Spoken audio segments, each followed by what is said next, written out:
it's your girl here, and I have a new series about the foods of D&D.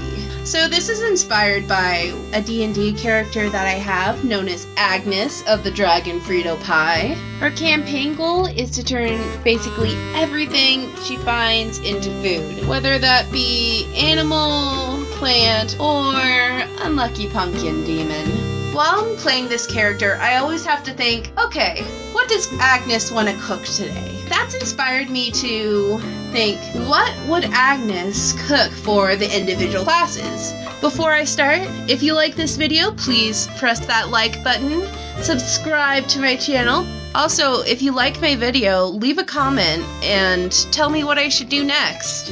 I'd love to hear your opinion. Anyway, let's get into it. Alright, so our first recipe is for the ranger, and it's a Goodberry salad. When people think of the ranger, a lot of them think of hunting, but they've lived in the forest for probably their entire lives, so they're really good foragers as well. While I do intend to bring in some gaminess into this salad, my main focus of this recipe will be the foraging aspect.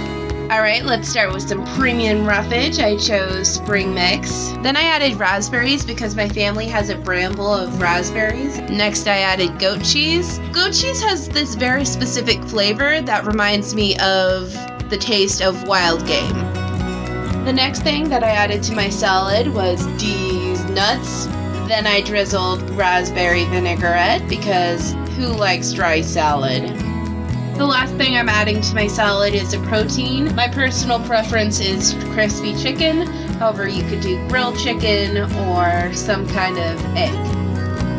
And there you have it, the Ranger's Goodberry salad. This is a very simple recipe and it's so good. Each of the flavors really play off each other. The goat cheese complements the berries, the saltiness of the nuts bring out the flavors of everything else. And honestly, it's such an easy lunch to pack. Anyway, I know that this was a very short video. However, I intend to do a recipe for each of the classes. And one of those recipes includes beer bread. And if you have never made beer bread, it's either really good or really bad, depending fully on how you make it. So stay tuned for that. If you liked this video, maybe give me a like, maybe follow me, maybe leave a comment on what you think I should do next, or what you think I could do better. I'm always here for critiques. With that being said, thanks for watching, and I'll catch you on the flip side. I don't know why I said that. Bye!